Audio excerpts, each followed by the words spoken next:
አሁን ባለንበት ዘመን ራሳችንን እንዳንሆን የሚያደርጉ እጅግ በጣም ብዙ ነገሮች አሉ።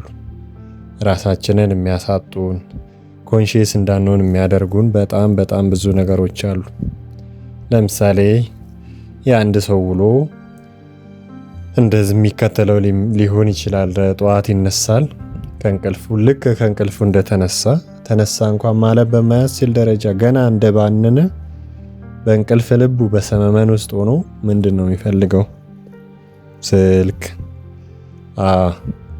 ስልኩን ይፈልግና ወይ የሆነ የሚያስቅ ቪዲዮ ወይም ደግሞ ማታ ሲጻጻፍ የነበረውን ቴክስት ተመልሶ እንደሆነና እንዳልሆነ ቼክ እያደረገ ስለሆነ ነገር እያሰበ ነው ከእንቅልፉ የሚነቃው ማለት ነው። ወይ ደግሞ ቲክቶክ ኦር ፌስቡክ ደግሞ የሚከፍት ከሆነ በጭራሽ አይምሮ ያልጠበቀውን ገና ላልነቃው አይምሮ በጭራሽ ያልጠበቀውን ሀሳብ ያልጠበቀውን ኮንተንት ወደ ራሱ አይምሮ ያስገባል፣ ቀኑ በቅጡ ሳይነጋ ማለት ነው። እና ይህ ሰው እንግዲህ ትናንትና ማታ ለነገ ብሎ የሚያቅዳቸው እቅዶች ይኖሩታል። ውሎ ምን ሊመስል እንደሚችል ያው በምናቡ ይስላል፣ ይብዛ የሚነስም ወይም ደግሞ የአብዛኞቻችን ውሎ ሩቲን ቢሆንም ዳሩ ማለት ነው። እና ነገር ግን የሚያየው ነገር ወይ በጥሩ መንገድ ወይ በመጥፎ መንገድ ውሏችንን ሊቀይረው ይችላል። ውሎ ማለት ይሄ ፊዚካሊ የምንገኝበትን ሳይሆን ይሄ ስቴት ኦፍ ማይንዳችንን ሊቀይረው ይችላል። እና እንደዛ ከእንቅልፉ ከነቃ በኋላ ምንድን ነው የሚያደርገው? ሞስት ፕሮባብሊ ይረፍድበታል። ስለዚህ በቃ እንደ ነገሩ ቁርስም ከበላ በልቶ እንደ ነገሩ ተጣጥቦ እንደ ነገሩ ለባብሶ ይወጣል። ከዛ በኋላ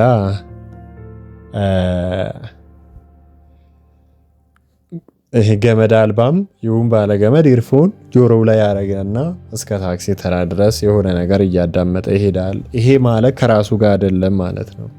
ከቤት የወጣው እየተቻኮለ ነው። አሁን ደግሞ የሆነ ነገር እያዳመጠ ወደ ታክሲ ተራ ይሄዳል። ከዛ ረጅም ሰልፍ ያያል። ሰልፉ እንግዲህ ያው በሀገራችን ትራንስፖርት ችግር ቢሆንም የዛ ሰው ማርፈድም ደግሞ አለበት። ሰልፉ ለመርዘሙ ስለሱ ያማርራል። የሆነ ነገር ያያል። አጫጭር ቪዲዮ ነው የሚያየው። በእርግጠኝነት ወዲያው ይሰለቸዋል። ስክሮል ያደርጋል። ሰልፉ ይድረሰው አይድረሰው፣ ከፊት ሰው ይሂድ አይሂድ ልብ አይልም። በግራ በቀኝ ማን አለፈ ልብ አይልም። አየሩ ፀሐያማ ነው ደመናማ ብዙም ልብ አይልም። ከዛ ታክሲ ይመጣል ይሄዳል። መንገድ ላይ ምን እንዳለ ምን እየተከናወነ እንደሆነ የቱ ጋር መንገድ እንደተዘጋጋ አያይም። ሙሉ ኢነርጂው ሙሉ ትኩረቱን ስልኩ ላይ ያደርጓል። ከዛ ይደርሳል መስሪያ ቤት ወይም ትምህርት ቤት እና የሆነ ነገር ያደርጋል። በቃ ሩቲን ውሎውን ይውልና በተገኘው አጋጣሚ ሁሉ ስልኩን ይጠቀማል። በተገኘው አጋጣሚ በተገኘው ስፔስ ሰውም ከጎኑ አስቀምጦ ከሰውም ጋር እያወራ ስልኩን ይጠቀማል። እና በሙሉ ልብ የሆነ ነገር የማያደርግ አይነት ሰው ይሆናል ማለት ነው። ስራ እየሰራ ከሆነ የሆነ ነገር እያዳመጠ ወይም የሆነ ነገር እየሰማ፣ እያጠና ከሆነ የሆነ ነገር እየሰማ እንደዛ ይሆንና ማታም እንደዛው ደግሞ ረጅም ሰልፍ ላይ ስልኩን እየተጠቀመ ረጅም ሰልፍ ይሰለፋል። እንደዛው እንደወጣው ደግሞ ወደ ቤቱ ይመለሳል።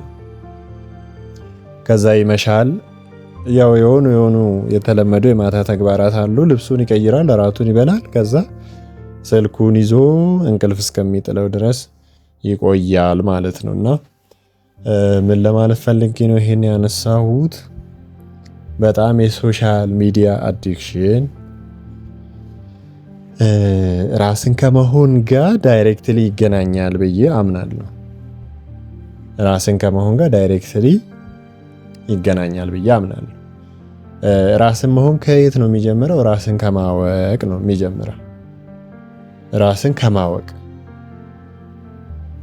ራስን ማወቅ ደግሞ ራሱ የቱ ጋ ነው ያለሁት የሚለውን ከማየት ይጀምራል። የቱ ጋ ነው ያለሁት? ምን እያደረግኩ ነው? አሁን ስንተኛ ወር ላይ ነን? ዛሬ ቀኑ ምንድን ነው? ዛሬ ምንድን ነው የማደርገው የሚለውን እንኳን በ10 በ15 ደቂቃ ተረጋግቶ የማያስብ ሰው ራስን ወደ ማወቅ ሊሄድ አይችልም። ስለዚህ ሶሻል ሚዲያ ወይንም ደግሞ ስልክ ይሄንን እድል ይነፍገናል ማለት ነው። እንዳናስብ ያደርገናል። ማሰብ ከቻልን ራሳችንን ወደ ማወቅ ከፍ እንላለን። ራስን ማወቅ ደግሞ ምን እንደምንወድ፣ ምን እንደማንወድ፣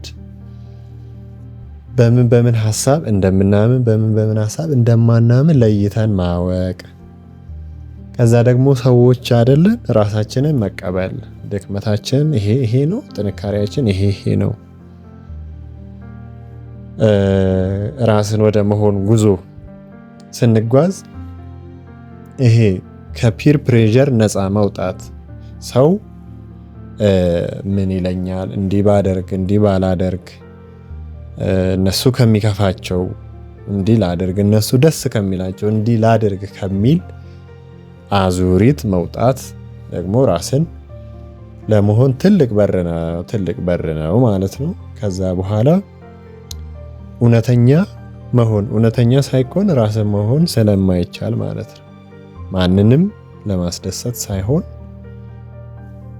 የሚያምኑበትን ነገር ማድረግ፣ ደፋር መሆን፣ ሪስክ መውሰድ፣ እነዚህ ራስን ወደ መሆን። ያው ሰው ደፋር የሚሆነው ሪስክ የሚወስደው ራሱን ሲያቅ ነው፣ ጥንካሬውን ሲለይ ነው፣ ድክመቱን ሲለይ ነው።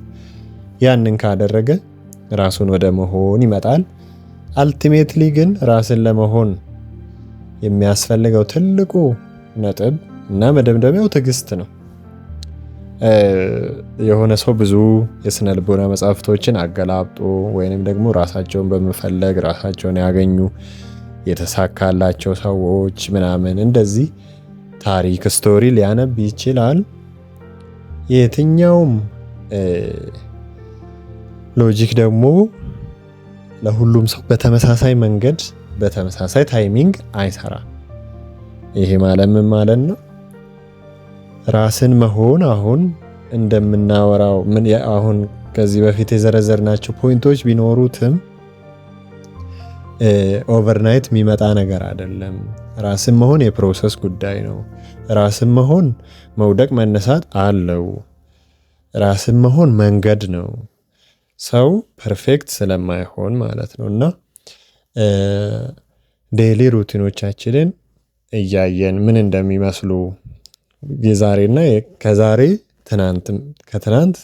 ከትናንት ዛሬ ከዛሬ ደግሞ ነገ ምን እንደምናሻሽል እያየን በትዕግስት ራሳችንን ወደ መሆን ነፃ የመውጣት እና እውነተኛውን የሰውነት ልክ ወደ ማጣጣም ከፍ እንድንል እመኛለሁ። አመሰግናለሁ።